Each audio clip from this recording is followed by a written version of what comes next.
В Якутии может появиться закон, регулирующий надлежащее исполнение родительских обязанностей. Накануне члены Общественной палаты республики и профильных ведомств обсудили проект закона об ответственности родителей за содержание, воспитание, обучение, здоровье, защиту прав и законных интересов ребенка. Участники обсуждения высказали свое мнение, замечания и ряд предложений по проекту. Подробнее в материале Саргланы Захаровой. В последние годы в республике наблюдаются негативные тенденции. Все чаще в криминальных сводках появляются сообщения о жестоком обращении с детьми и совершении преступлений в отношении несовершеннолетних. Об этом не раз говорили во время обсуждения проекта закона о родительской ответственности.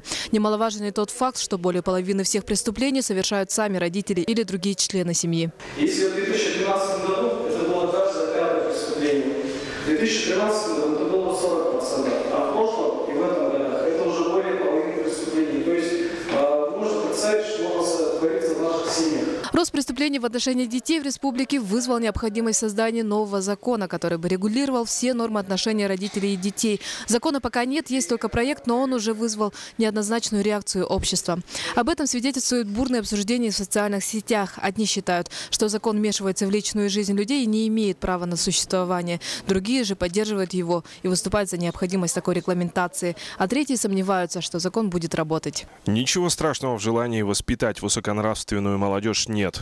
Но эти моральные ценности, ровно как и наличие совести, которую, к сожалению, никакими законами не отрегулировать. Прекрасно, что подобные законы, которые пытаются регулировать личные, а подчас и интимные человеческие взаимоотношения, никогда не работали и работать не будут. Родители становятся все безответственнее. Почему? Закон такой пусть будет. Однако, несмотря на все опасения людей по поводу участия государства в семейной жизни, разработчики проекта отмечают, что закон аккумулирует все уже существующие нормативные документы, регулирующие семейные отношения, и сделает их реализацию более эффективной. Как отметила сенатор Совета Федерации Петренкова Елена Александровна, председатель Российского общественного движения «Матери России», мы слышим и учитываем конструктивную критику, принимаем во внимание сигналы об угрозах излишнего вмешательства государства в дела семьи, усиления характерных функций органов опеки и попечительства, опасности роста числа необоснованных хозяйки детей из родной семьи.